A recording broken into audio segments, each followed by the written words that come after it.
I am Sarah Jenkins, 32, a senior software engineer. Thanksgiving night. We were all on the lawn when the metallic red Tesla, with the perfect red bow, rolled in for my sister, Holly. The applause was deafening. My stomach dropped. Then, my mother handed me a $1.99 plastic piggy bank containing a single $5 bill.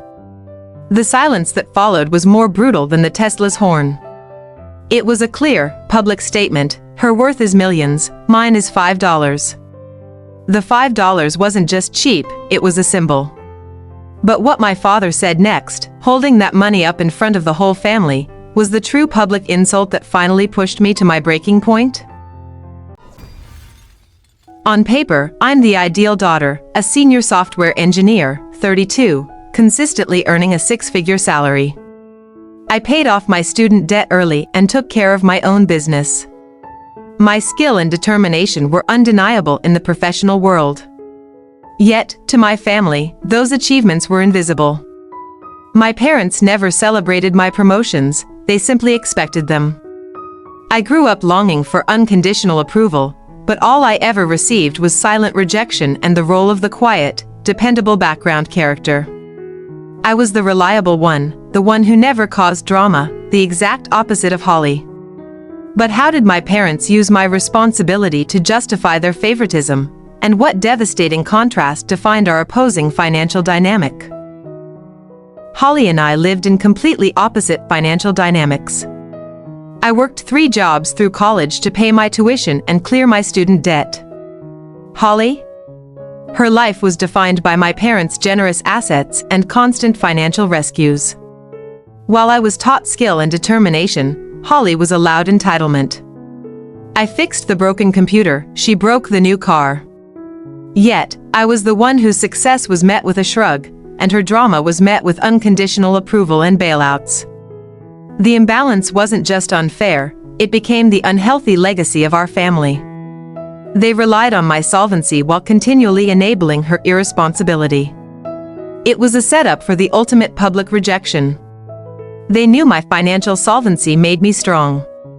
But how did my father twist that strength, using the $5 gift and the entire extended family, to deliver the most calculated and public insult about my place in the family dynamic?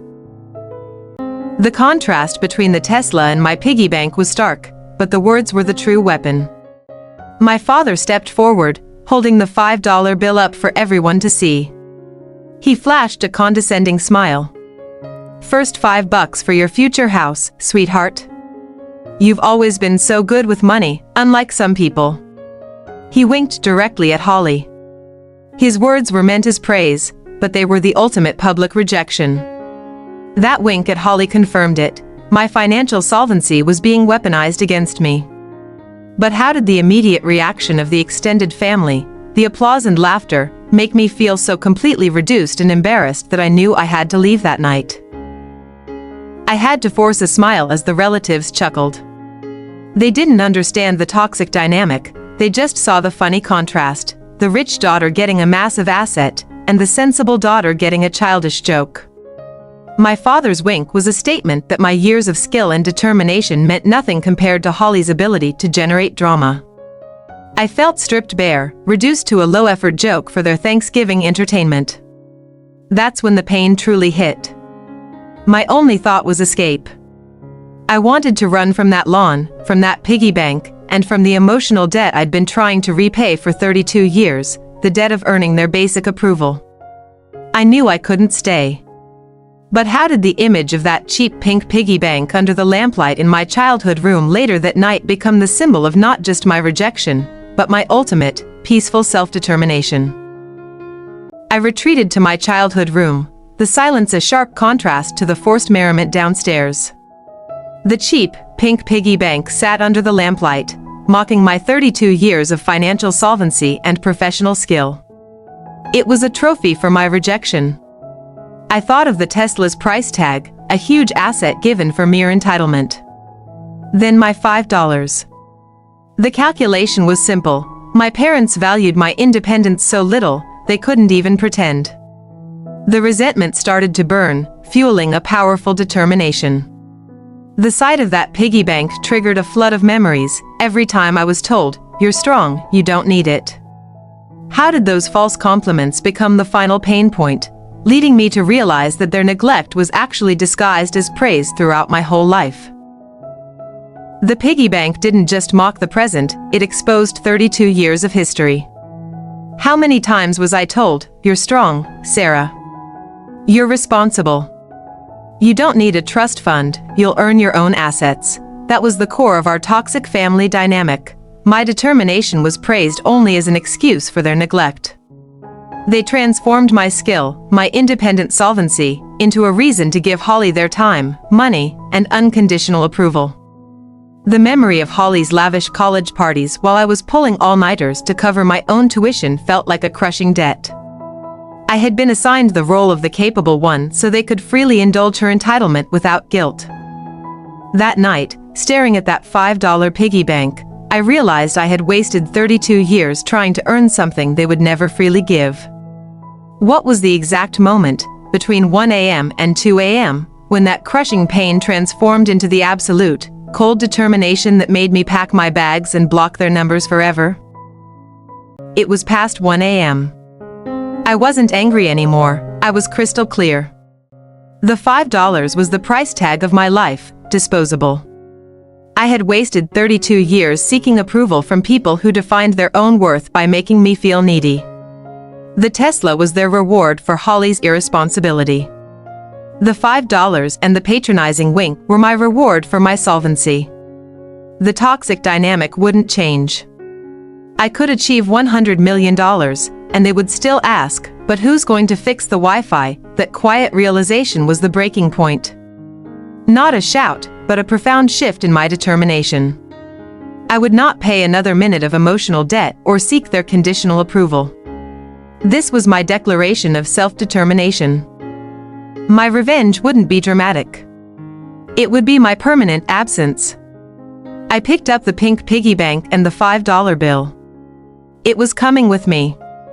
It was the only asset I needed to reclaim from that house. With the decision made, I had to execute the plan, quiet, clean, and irreversible. What were the 3 final steps I took between 1:30 a.m. and 2 a.m., the final, brutal acts of emotional solvency that severed all ties with the Jenkins family for good? My exit had to be precise, executed with the same skill I used for coding. I packed essentials only, my laptop, work hard drives, and one suitcase. Every movement was slow, deliberate. I applied pure determination to remain silent. I found my old childhood key. The key to the house they made me feel I never owned. I placed it carefully on the kitchen counter, next to a thank you note from 2 Christmases ago. That key represented my final emotional debt repaid. I slipped out the garage door. The pink piggy bank sat beside me, the most important asset in the car. As I backed out, I saw Holly's Tesla gleaming under the streetlights, its red bow now a cheap, tacky decoration compared to my new self-determination. I didn't look back at the house. I just drove. The toxic dynamic of rejection and conditional approval was finally behind me. My heart raced, not with fear, but with the exhilarating solvency of absolute freedom. Leaving the house was just the start. The true severing of ties happened minutes later, when I reached the nearest gas station. What exactly was the brutal, 3-step action of ultimate revenge I took at 2 a.m. that morning to ensure my family could never, ever find a way back into my life? I pulled over at an empty gas station parking lot. It was 2 a.m. The air was cold, but my blood was colder. This wasn't panic, this was a calculated move, executed with the ruthless precision of an engineer fixing a critical bug. I started with the most obvious tool of their control, the phone. One by one, my parents' and Holly's numbers were blocked. It felt like cutting vital wires. The final click on the block caller button was the first act of real self-determination in 32 years. Next, the family group chat, a constant stream of conditional approval and passive aggression. I deleted the chat, then blocked the administrator's email. I was dismantling their communication system. one layer at a time. I was achieving emotional solvency. The biggest source of pain, social media. No more seeing Holly's self-pitying posts or my mother's picture-perfect assets. I blocked them on every platform: LinkedIn, Instagram, Facebook. I was erasing their ability to observe my life. The silence was immediate and profound. It wasn't just a lack of notifications, it was the cessation of a toxic dynamic that had defined me since birth. I was free from the lifelong emotional debt of having to justify my success. I glanced at the pink piggy bank resting on the passenger seat. It was the physical proof of my $5 rejection. Now, it was also the symbol of my new determination. The starting fund for a life built entirely on my own merit. Free of their entitlement. My revenge wasn't fueled by fleeting emotion, it was based on logic, skill, and irreversible code. I used my engineering precision to dismantle their access points. This was my digital clean sweep. The past was now a 404 error. I took a deep, clean breath. No more whispers, no more conditional approval, no more toxic dynamic. I felt the heavy cloak of expected guilt lift from my shoulders. The most powerful asset I now possessed was my quiet, untouchable peace. The sunrise was still hours away, but my new life had already begun. The car engine was my only connection to the world. I was heading west, towards a new city, fueled by self-determination and a simple, powerful refusal to be the family's scapegoat. My digital walls were up, but the emotional battle was just beginning for them. What was the exact, calculated final message I sent to my parents, hours later, when their frantic calls started coming, and how did I use the Tesla and $5 comparison to deliver the ultimate, crushing declaration of my independence? The digital firewall I built was solid, but the emotional programming they instilled was harder to delete. The familiar, heavy cloak of guilt, the feeling that I was abandoning my post as the dependable one, settled in. Tears blurred the highway lines. Was I overreacting? Was this the selfish act they always warned me about? The years of seeking their conditional approval had ingrained a massive emotional debt. Even free, I was still paying interest. I scrolled through old photos, family vacations, graduation day, a picture of my father's proud smile. I clung to those images, desperately searching for proof that the toxic dynamic wasn't real, that the rejection wasn't permanent. But then, the precision of my engineer's brain kicked in. I looked closer at the photos. The smile wasn't for me, it was for the camera. Every moment of my life, my skill and determination were only celebrated because they provided solvency for the family image. I realized I was not their reliable asset, I was their convenient human bandage. I had volunteered to be the one who didn't need attention so Holly could always be the one who did. My compliance was my greatest self-betrayal. I tightened my grip on the steering wheel, my fingers brushing the cheap plastic of the $5 piggy bank. That $1.99 item was more honest than their $100,000 Tesla. The car was a gift of entitlement. The bank was a gift of neglect. I closed the photo app. My true legacy would not be defined by their blame or their distorted perception. It would be defined by the quiet, independent peace I was driving towards. My act of revenge was self-preservation. The tears stopped. The only debt I owed was to myself, the debt of finding my own worth. Every mile I drove was a payment towards emotional solvency. The guilt evaporated, replaced by the cool, hard clarity of absolute determination. I pressed the accelerator. I was no longer fleeing, I was launching a new life. The dark highway was an invitation, not a threat. The road to genuine self-determination was long, but finally, it was mine. Guilt was gone, replaced by a cold, hard determination. But before I could focus on my new life in San Francisco, I knew my family would escalate their pursuit. What was the exact text message I wrote, using my engineering precision to deliver a psychological blow that finally silenced their attempts to guilt-trip me back into their toxic dynamic. I kept driving west, aiming for the sunrise. The miles were not just distance, they were physical barriers against their toxic dynamic. Every mile was a payment on my emotional debt, reducing the balance owed for conditional approval. The empty passenger seat felt lighter than the years I'd spent trying to fill a role I was never meant to play. My high-earning skill was now mine, not theirs. My solvency was my shield. The only thing I truly needed was the determination to keep going. I touched the pink piggy bank. It was cheap plastic, a silly gift, but it was now my ultimate asset, a physical anchor for my independence. It represented the moment I chose my own value over their humiliating rejection and Holly's expensive entitlement. The quiet of the pre-dawn highway was healing. For the first time since the Tesla reveal, my shoulders dropped, and I wasn't waiting for the next criticism, the next passive-aggressive blame. "This is it," I whispered. My first real gift to myself, peace. The surge of guilt that hit me earlier was now gone. I realized that my family had confused control with love, and my compliance with happiness. By leaving, I was not being cruel, I was simply refusing to participate in their emotional complexity anymore. As an engineer, I defined my legacy by building solid, reliable structures. The structure of my old life was broken. My new project was my own happiness, built on the precision of my boundaries and the absolute code of self-determination. Then, the horizon turned deep crimson. The sun rose, not over the old family house, but over the open, empty highway.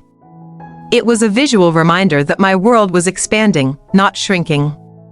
This was my rebirth, my true act of revenge. I found myself laughing, a genuine, surprised laugh that felt alien yet wonderful. I was free. I was strong. And I was driving towards the only life that mattered, the one I built for myself, based on my intrinsic worth, not their fickle approval. I checked the map. San Francisco. A place where skill speaks louder than inherited assets or entitlement. The road was long, but every mile solidified my position. My family had the Tesla. I had the self-determination. Game over. The exhilaration of the sunrise confirmed my self-determination. But the new day brought new problems, their panic. What was the exact text message I sent, in response to their inevitable, desperate calls, that used the $5 and the Tesla to perfectly articulate the final, crushing message that ended their emotional entitlement and secured my long-term peace? I was having coffee 500 miles away when the first frantic emails arrived. They were blocked everywhere else, so they resorted to a single, unblocked work email. The panic was satisfyingly palpable. "Sarah, where are you? This isn't funny. You know Holly needs you. You are the dependable one, the one with financial solvency and skill. Don't be selfish. You owe us an explanation for this rejection. We gave you everything. You are causing your father pain. After all the emotional debt you've caused us over the years. Holly is hysterical. We're worried about our legacy. Come home and receive our approval." I put the phone down, ignoring the urge to delete them. This time, I had to reply. Not for them, but for the 32-year-old version of me who was desperate for justice. I needed to use my engineer's precision to deliver the ultimate, logical counterargument. I started typing. My hands were steady. The message had to be concise, cold, and final.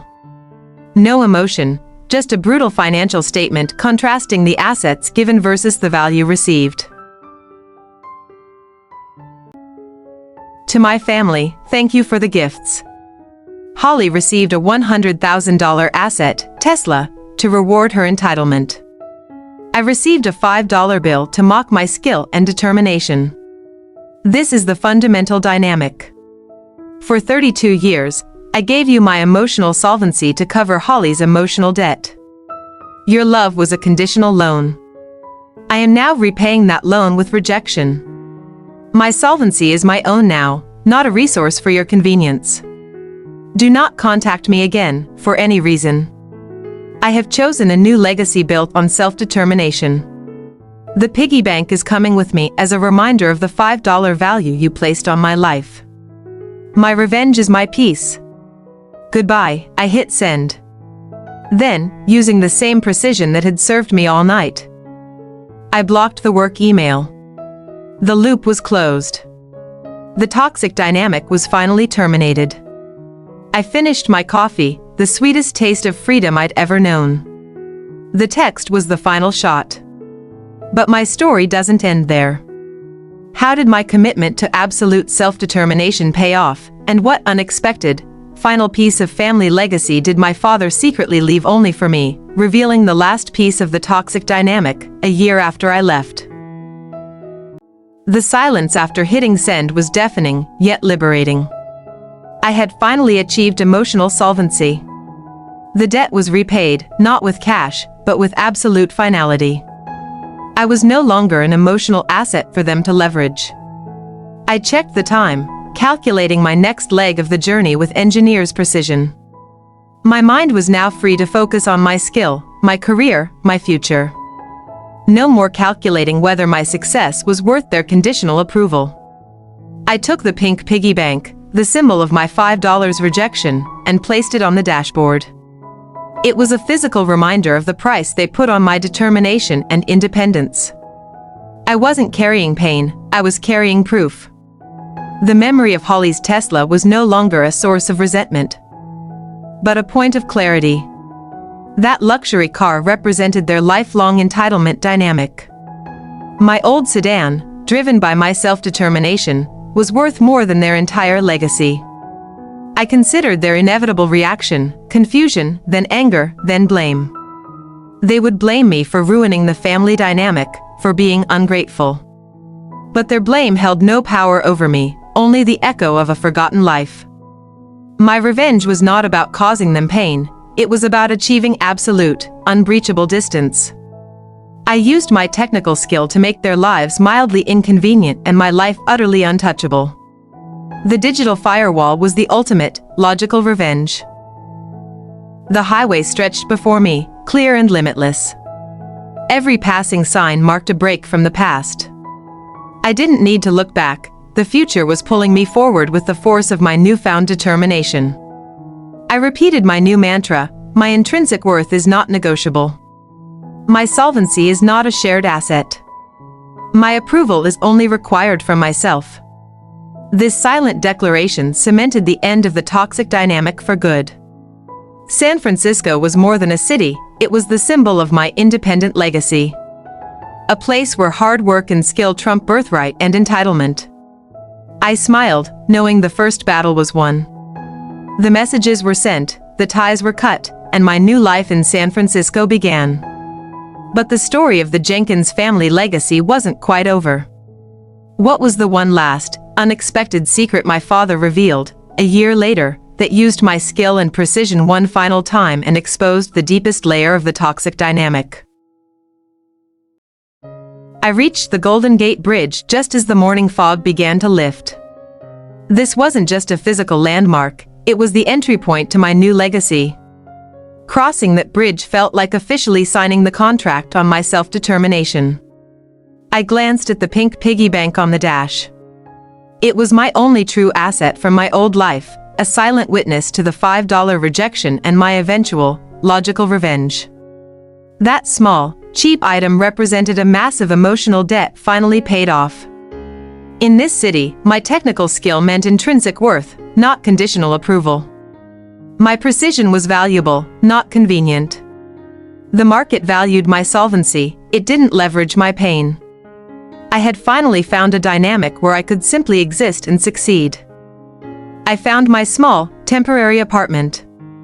It was nothing like my family's house, certainly no sign of the $100,000 Tesla kind of entitlement. It was bare, clean, and best of all, entirely mine. The ultimate freedom was having nothing they could blame me for losing. I unpacked my laptop first. My work hard drives were the real asset. The tools of my trade were far more powerful than their emotional manipulation. I didn't need their love, I needed a stable Wi-Fi connection and my own determination. I checked my phone one last time. Every contact blocked. The work email disabled. The digital loop was shut down for good. I had sealed the past with the same precision I used to code my firewalls. It felt wonderfully complete. I poured myself a glass of tap water. A simple toast to the end of emotional debt. To the beginning of my true, independent legacy. And to the simple, undeniable fact that I saved myself. The silence was sweeter than any approval. I looked out at the city skyline. I was starting from scratch, but with a blueprint based on my values, honesty, skill, and unyielding determination. I was finally building a life that reflected my intrinsic worth, free of the Jenkins family's toxic dynamic. The initial, dramatic phase of my revenge was complete. I was safe, free, and solvent. All that remained was time. Time for them to realize the true cost of their entitlement. Time for my own legacy to flourish. The dramatic escape was over. But the long game of family revenge was about to begin. What was the single, chilling object I found a year later, a final gift from my father, that used my engineering precision to expose the ultimate, decades-long truth about the Jenkins family's financial dynamic and my true legacy? My first 3 months in San Francisco were about building walls, not structures. I applied my engineering precision to my life. Every boundary was a non-negotiable line of code. My goal was absolute emotional solvency. My job as a senior engineer was proof. Here, my skill meant something concrete. My worth was calculated by the market, not by the amount of emotional debt I could take on for their toxic dynamic.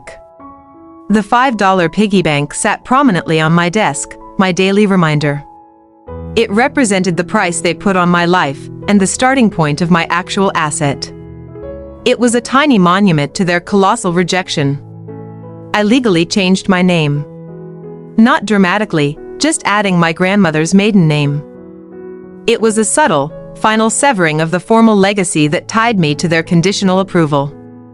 A clean, final break. The occasional, unblocked email would slip through my filters, always a panicked message from Holly about her Tesla payment or Dad's health. They used entitlement as a weapon, expecting me to rush back. My response? Silence. A digital void. I had paid my emotional debt in full with my absence. They could deal with their own complexity. My new life had zero tolerance for their manipulative pain. I used my technical determination to build a comprehensive block list. Every new email address, every new phone number they attempted to contact me with, was blacklisted. It was my self-determination firewall. Friends asked about my family. I used a carefully crafted phrase, "We're estranged." I chose my worth over their dynamic. It was simple, emotionless, and effective. The truth became my new, powerful asset.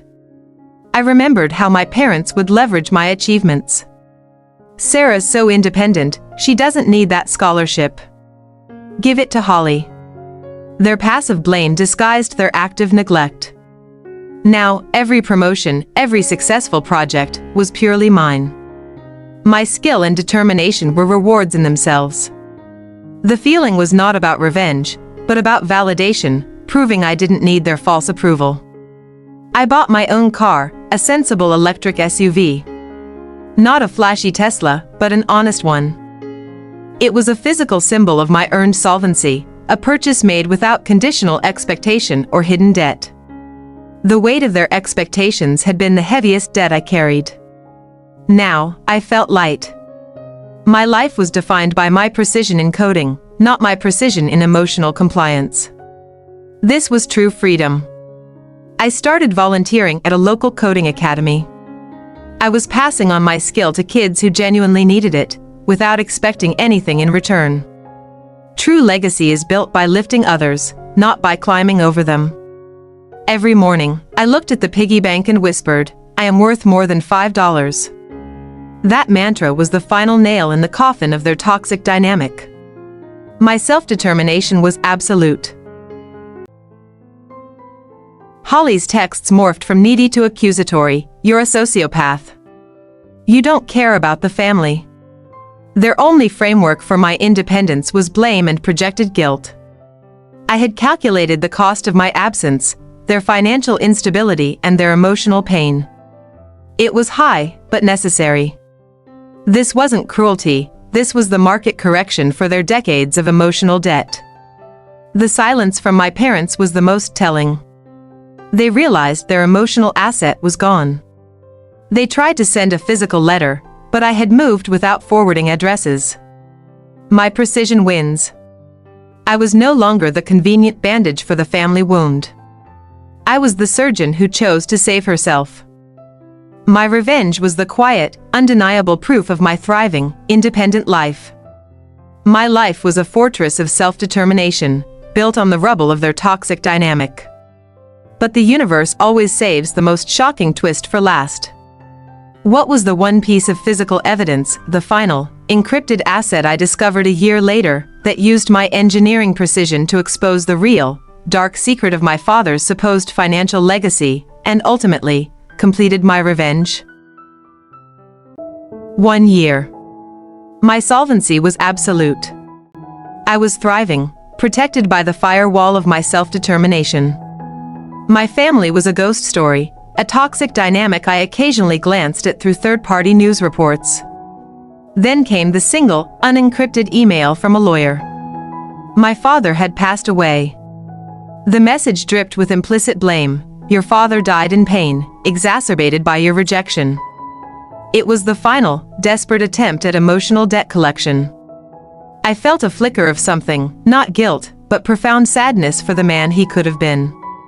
But I had chosen my worth over their entitlement long ago. My determination held fast. I owed them nothing, not even my pain. The will contained an expected clause. Holly inherited the house and the $100. 000 Tesla. But there was one unexpected item for me, listed only as the small, sealed box. The lawyer stressed its need for precision. The lawyer's warning about precision lingered. Was this final asset a peace offering, or one last piece of manipulative blame? What was inside that sealed box, and how did its contents use my engineering skill to reveal the shocking, decades-long secret about my father's true financial legacy?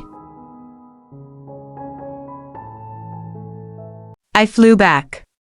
Not for them, but for the closure offered by the will. Walking into that lawyer's office felt like stepping into an old simulation. I maintained absolute emotional solvency, a shield against the familiar toxic dynamic. Holly arrived late, flanked by Mother.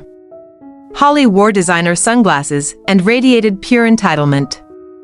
She glared, her eyes full of blame. You finally show up, after all the pain you caused him? Where's your guilt? Mother was performing grief for the lawyer, clutching a tissue. Your father worried about his legacy to the end, Sarah. He didn't need your dramatic rejection when he was so weak. You lost your chance for his approval, the lawyer, a tired man named Mr. Davis, intervened with professional precision. Mrs. Jenkins, Miss Holly. Please maintain order. The will is clear. Holly receives the primary assets. Sarah receives the residual bequest. Holly scoffed. The residual? Probably the $5 he gave her last year. A final reminder of her worth. I smiled, genuinely. The $5 and the piggy bank were indeed better than their conditional love. Mr. Davis brought out the sealed box. It was heavy, plain, and surprisingly small. Your father insisted this go only to you, Sarah. It requires your technical skill and determination to access the contents. Holly lunged forward. What is it? It's probably a trust fund. That's not fair. The Tesla isn't enough, she gets a secret asset too? This violates the family dynamic. I pulled the box back calmly. The box was cold metal, secured by a custom combination lock, not numerical, but cryptographic. It looked like a project box from my engineering school days. My father had reached out using the only language we ever shared, precision. I realized this was his final message, his final act of control or perhaps revenge. The contents were irrelevant for now. The point was the method. He had acknowledged my skill over Holly's entitlement. I signed the papers and left, ignoring Mother's tearful demands for me to stay and Holly's accusations of blame. The will had been executed. My emotional debt was officially erased. The only lingering feeling was determination. Outside, I saw Holly struggle to start her Tesla. The battery was dead. A perfect, final image of the Jenkins family dynamic, flashy exterior, zero maintenance, and a desperate reliance on others, me, for solvency. Back at the airport, I held the box. It felt heavier now, not physically, but psychologically. It represented a final, complex puzzle from the only man who ever truly recognized my precision, even if that recognition was hidden behind decades of rejection. I imagined comparing the pink piggy bank and the metal box. One symbolized the $5 worth they assigned me, the other, a secret only my unique skill could unlock. The contrast was the entire story of my legacy. On the plane, I ignored the final, desperate texts from Mother asking for help with Holly's Tesla. My focus was total. I had the box. The final stage of my revenge required my full engineering precision. I was back in San Francisco, alone with the cold metal box. My engineering skill and precision were the only keys. What was the cryptographic sequence I had to solve, and what shocking, decade-spanning financial truth did it unlock that completely redefined my father's legacy and delivered my final, calculated revenge? Back in my apartment, I shed the lingering atmosphere of their toxic dynamic. My life returned to its natural state of financial and emotional solvency. The box sat on my desk, a foreign object in my space of absolute determination. The lock on the box was an enigma. It wasn't a standard lock, it was a sequence-based cryptographic puzzle, designed to test the limits of analytical skill and precision. This was the language only my father and I truly shared. Holly continued her relentless texts, accusations of stealing the asset, veiled threats of legal blame, and demands for repayment of some imagined family debt. I archived them instantly. The noise of their entitlement was irrelevant. I placed the $5 piggy bank next to the box. The contrast was stark. The bank represented the low worth they assigned me. The box represented a secret legacy that only my skill could inherit. It was the ultimate, complex irony. I analyzed the mechanism. The initial code phrase was carved into the metal, the Tesla's true price. A clear reference to Holly's entitlement. It required applying a specific engineering algorithm that only I knew. My determination intensified. This wasn't merely a puzzle, it was a final test of worth. By making the code rely on my precision and skill, my father tacitly acknowledged my value over my sister's surface-level approval. This was my quiet, intellectual revenge. The code phrase, the Tesla's true price, was the key. But unlocking the box was only the start. What devastating secret did the contents reveal about my father's true legacy and the crippling financial debt that had sustained their privileged dynamic for decades? And how did that final truth complete my revenge? I spent hours applying my engineering precision to the cipher. It wasn't about cracking a password, it was about reversing a complex proprietary algorithm, one my father and I had joked about years ago. My skill was the only key. The lock clicked open with a satisfying, final sound. That click was louder than any of my mother's screaming matches. It was the sound of my emotional solvency being fully and irrevocably certified. I had paid my last debt to the past. Inside, there was no money, no diamonds, and no Tesla keys. Just two things: the original, faded $5 bill, the symbolic rejection, and a miniaturized flash drive labeled Legacy. The real asset was information. I held the $5 bill. It wasn't the price of my worth, it was the entry token to my true legacy. By keeping this symbol of their contempt, my father had ensured only the child he neglected, the one with true skill, would unlock the truth. I plugged the flash drive into my protected workstation. This required all my precision and security expertise. This wasn't a family photo album, this was the final act of my quiet, intellectual revenge, requiring absolute determination. The drive contained a single, encrypted folder, the dynamic. Inside, hundreds of financial documents. My father, the ultimate engineer, had documented every transaction that sustained their facade of entitlement. The house Holly had inherited? Mortgaged to the hilt. The Tesla? A 3-year lease about to expire, with a balloon payment she couldn't afford. The entire wealthy family dynamic was built on hidden, aggressive debt. I plugged the flash drive into my protected workstation. This required all my precision and security expertise. This wasn't a family photo album, this was the final act of my quiet, intellectual revenge, requiring absolute determination. The drive contained a single, encrypted folder, the dynamic. Inside, hundreds of financial documents. My father, the ultimate engineer, had documented every transaction that sustained their facade of entitlement. The house Holly had inherited? Mortgaged to the hilt. The Tesla? A 3-year lease about to expire, with a balloon payment she couldn't afford. The entire wealthy family dynamic was built on hidden, aggressive debt. The documents showed the cruelest truth. My parents had diverted my college savings, the funds I needed, to cover Holly's failed business ventures. That was the real pain.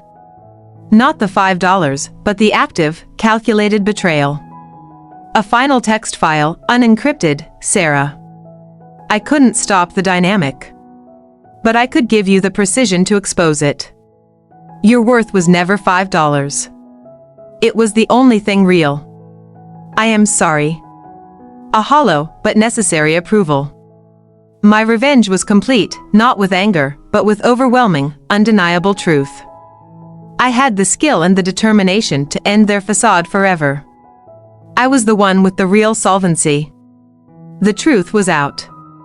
The financial debt that fueled their toxic dynamic was exposed, and I was holding the key. But what did I do with the truth? Did I use my final asset to legally shatter their legacy, or was the quiet, independent life I had already built the ultimate, lasting revenge? The sun rose on a new reality. The emotional debt was gone. I sat surrounded by the hard drive of truth and the symbolic $5 bill. My life, once defined by their rejection, was now defined by my unyielding determination. I held the power to shatter their entire legacy. The financial documents, my final, undeniable asset, proved their wealthy dynamic was a house of cards built on fraud and aggressive debt. Knowledge, not anger, was the true currency. I received another panicked text. Holly's Tesla was about to be repossessed due to the missed balloon payment. The message was filled with blame and projected pain. She still couldn't see the connection between her entitlement and her failures. I consulted a corporate law contact. With my evidence, I could initiate civil action, forcing them to liquidate their remaining assets to cover the stolen college funds. This would be clinical, precise revenge. But was it worth my time? Pursuing legal action meant re-engaging with the toxicity, letting their dynamic consume my present. My new life, my real worth, was calculated in my solvency, not in their inevitable bankruptcy. I picked up the original $5 bill from the box. It was a tangible piece of the past, the moment my father assigned me my initial, low worth. I had carried the weight of that $5 for half my life. I looked at the pink piggy bank I had brought from my old room, the one that witnessed the initial rejection. I had meticulously repaired the small crack from when I threw it years ago. My skill fixed what their lies had broken. I walked to the kitchen and took out 4 $10 bills and 7 $1 bills from my own wallet, money I earned through my determination. I placed them all on the counter, next to the original $5 bill. I counted the stack with careful precision, $40 plus $7, plus the original $5. Total, $52. $52. That was the exact, calculated worth I had invested in my escape, in my rebirth. I dropped the entire $52 stack into the restored piggy bank. It wasn't about the money. It was the ultimate act of self-determination, reassigning my own worth and paying back the symbolic, final debt to my past self. I typed a final, unencrypted email to Holly. No blame, no rage. Just the necessary financial details and the contact for the corporate lawyer handling the foreclosure of the Tesla and the house. The contents of the flash drive? I uploaded the entire, damning asset to a secure, public-facing server under an anonymous alias. That was my true legacy, exposing the truth for anyone else caught in their dynamic. The corporate lawyer called me. "Sarah, your mother is claiming you defrauded them." She used the word sociopath. The old dynamic is playing out. I smiled. The facade was crumbling. I blocked their numbers again. Permanently. The ultimate revenge wasn't their bankruptcy, it was the quiet, absolute silence of my new life. It was having everything they needed, and them having nothing to offer me. I looked at the piggy bank filled with $52. It was the only thing I kept from the past. A beautiful, small monument to the girl who escaped and the woman who finally understood her own worth. I closed my laptop, the screen reflecting my face, calm, intelligent, and free. I had chosen solvency over sorrow, precision over pain. The story was over. My life of true self-determination had begun. They always said I was heartless, that I would never find approval. They were wrong. My heart was perfectly calibrated.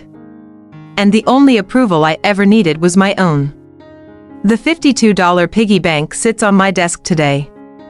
A reminder that sometimes the highest worth isn't inherited or given, but calculated and paid for with absolute determination and skill. The family was left to face the consequences of their choices, stripped of their false legacy and entitlement. But what happened to Holly and my mother when the Tesla was repossessed and the house went into foreclosure? And what did I finally build with my authentic skill and solvency that represented the true, successful end of my family revenge story? Life settled into the quiet rhythm of my own making. My financial solvency was secured by my skill and determination. I was finally operating at my true worth, far away from the transactional dynamic that once defined me. The public server containing the financial assets gained traction. The local press picked up the story about the family's crumbling real estate legacy. The exposure I provided ensured their facade of entitlement was gone forever. Holly's frantic messages continued through burner emails. She was panicking over the balloon payment and the impending foreclosure of the house. The aggressive debt was now her relentless source of pain. Mother, typically, blamed me for everything. She called the lawyer, claiming I created the documents out of revenge for her original rejection. She couldn't grasp that the truth was the source of their collapse, not my action. Weeks later, a single, final text message slipped through the firewall. It was from Holly's original number, a number I had purposefully allowed to linger on a lower alert setting, almost as a test of my own precision. The text wasn't rage or blame. It was just 3 words, "I don't know." No punctuation, no entitlement. Just the raw, shattered admission of lost direction. I felt a sudden, sharp, but brief pang of cold grief. I saw the old Holly in those 3 words, the one I used to defend. But the new Holly, the one who saw my worth as less than $5, was too present. She had chosen her path of learned helplessness, and I could no longer choose hers. I looked at the $52 piggy bank on my desk. My determination was clear. I wouldn't reply. Replying would reopen the door, reinstating the destructive dynamic I fought so hard to escape. Silence was the highest form of respect for my worth. The real triumph wasn't my engineering skill or the exposure of their debt. The real triumph was my emotional skill, my ability to witness their total collapse without feeling a single shred of guilt or the need to save them. I was the architect of my own peace. My self-determination was the foundation, the walls, and the roof. They were facing the consequences of their life choices, and I was finally free of mine. My silence was the final, devastating answer to their toxic dynamic. But while their legacy crumbled, what was the magnificent new structure I built, a testament to my skill and solvency, that served as the final, quiet proof of my ultimate victory and true worth. 6 months later, my company secured its first major funding round. I stood on a stage, speaking about the ethics of precision engineering. My solvency wasn't just financial, it was existential. I was authentically successful. I saw a sea of faces that valued me for my skill, not my pedigree. The energy in the room was built on earned worth, not inherited entitlement. It was the anti-dynamic, a world where what you do matters more than who you are. The lawyer informed me the old family house was officially foreclosed. Holly sent one final, desperate email demanding I cover her debt to save the legacy.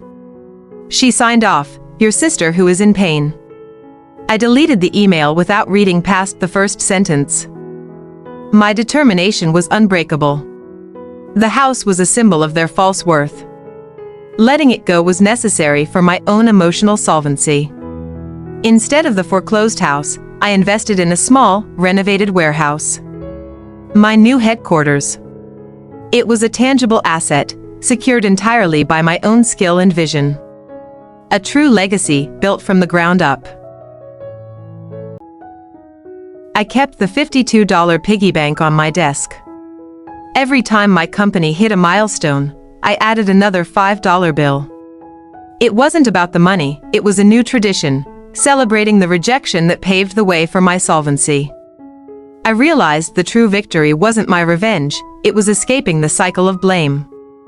My family operated by shifting guilt. My success was built on owning 100% of my responsibility and refusing to accept theirs. There was no desire for their approval left. Their opinion was bankrupt. The ultimate freedom was realizing that the people who never saw your worth also had no capacity to judge your legacy. I applied the same precision to my life as I did to my code. My circle was small. My boundaries were ironclad, and my energy was invested only where it generated positive worth. My new relationship with the world was based on mutual worth and respect, a healthy dynamic. I finally understood that the highest form of self-determination is choosing who you let into your life, and who you leave behind.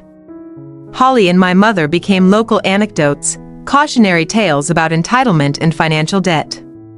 Their true legacy was serving as a public example of what happens when you prioritize facade over substance. I had everything I needed. A thriving company, peace, and the quiet satisfaction of knowing I survived. I needed nothing from them, not their money, not their love. And certainly not their pain. My final revenge was my simple, unshakable happiness. They wanted me to fail, to return in guilt and debt. Instead, I built a monument to my determination. The best revenge is living well, and better.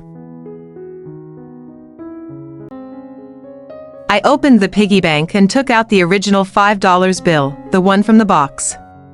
I laminated it and hung it in my office, not as a reminder of their rejection, but as a marker of my starting worth.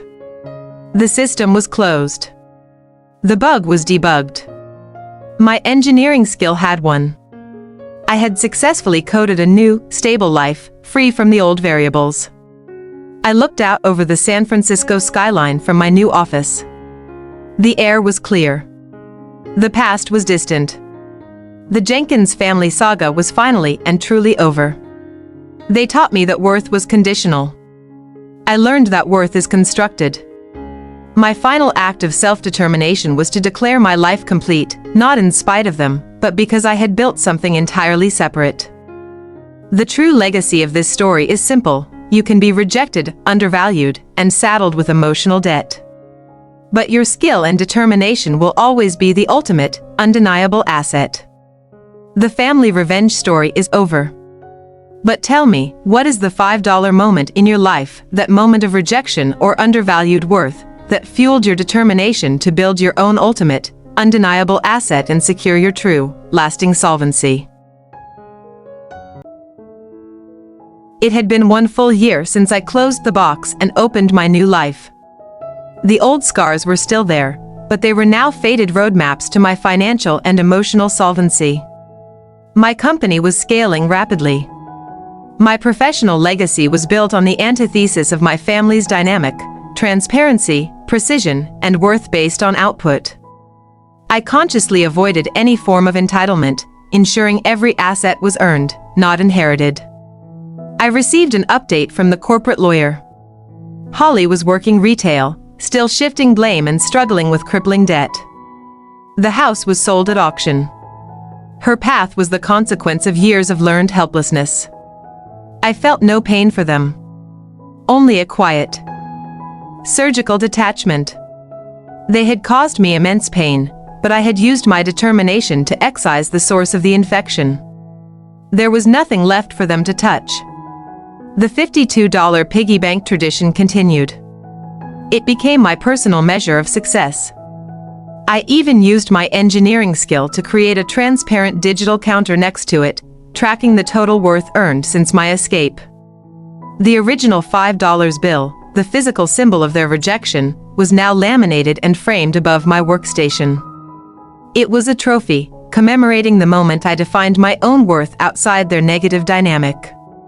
The greatest shift was realizing I had no need for their approval. Zero.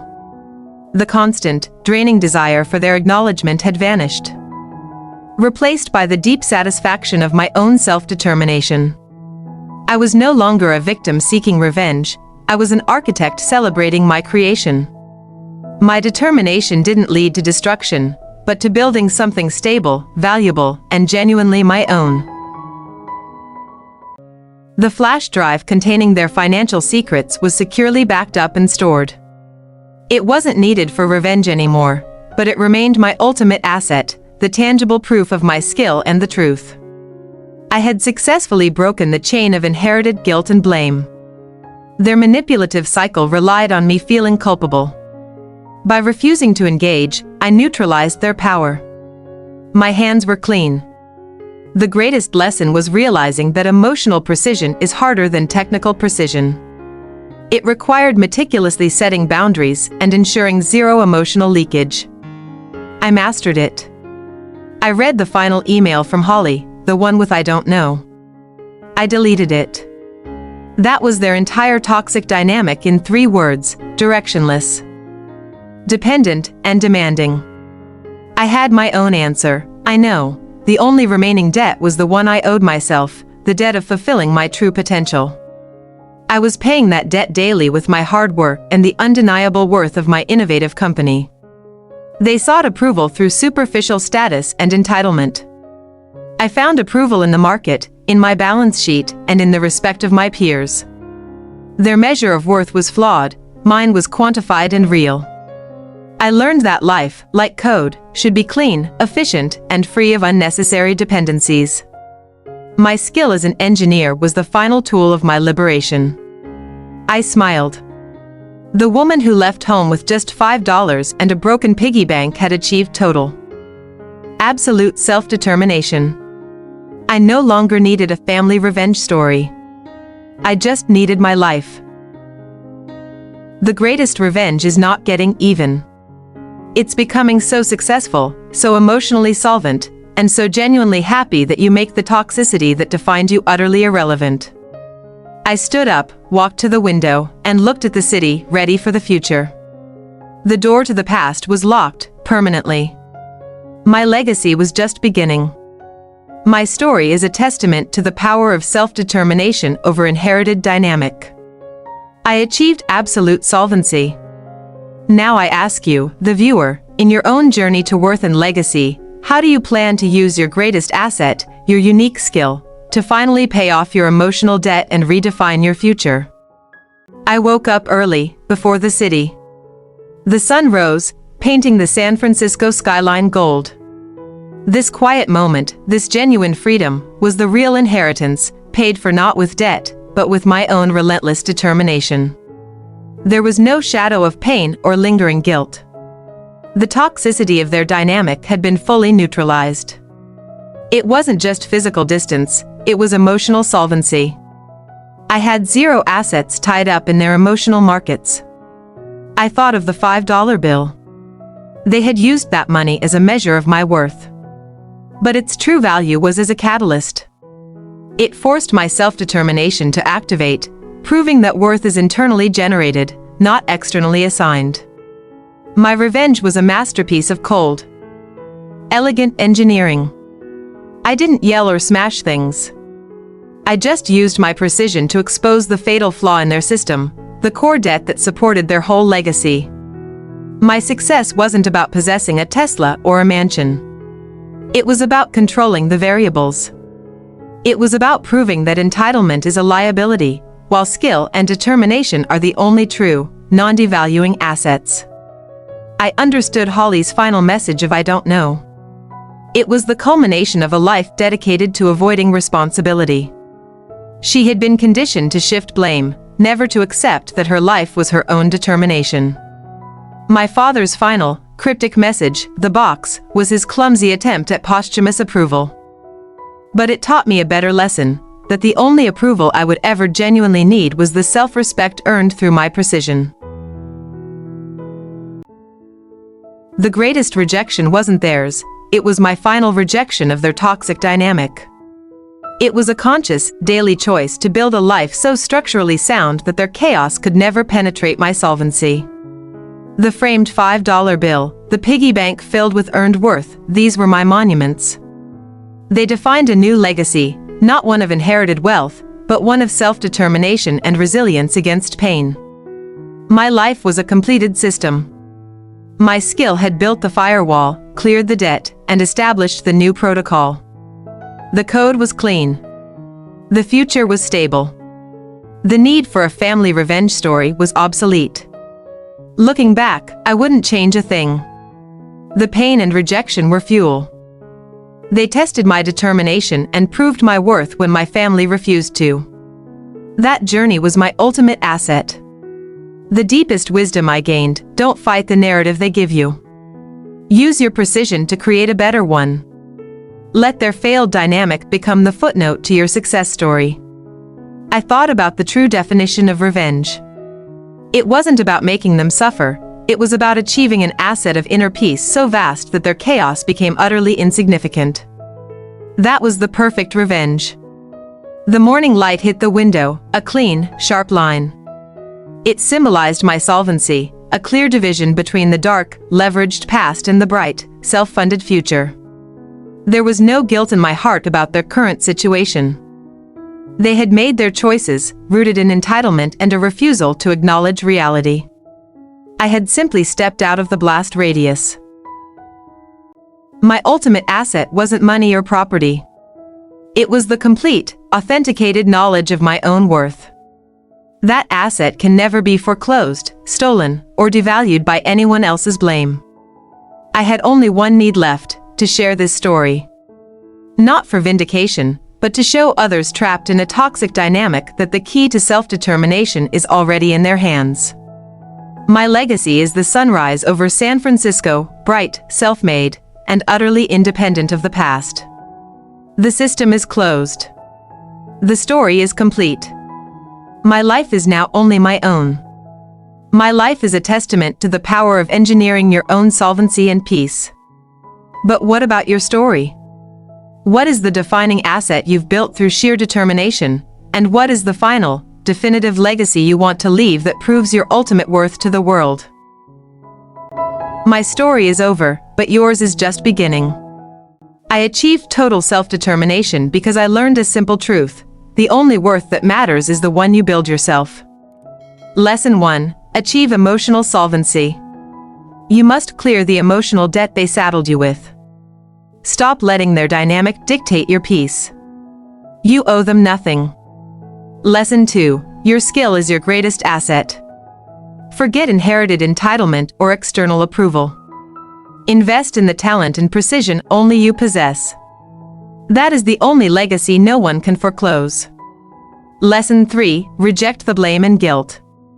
Toxic people thrive on making you feel culpable. Your determination to be happy is not a betrayal, it is an act of self-determination. Lesson 4. Redefine revenge. The ultimate payback isn't their pain. It is creating a life so magnificent, so free, and so far beyond their comprehension that their past rejection becomes meaningless. Lesson 5. Use precision to build your boundaries. Your peace requires zero emotional leakage. Code your life with clean, stable lines. This requires constant determination and focus. What is the first step you'll take today to claim your own self-determination and escape your family's toxic dynamic? Tell me in the comments below. And if this story resonated with you, hit that like button and subscribe. Your legacy is waiting. Let's build it together.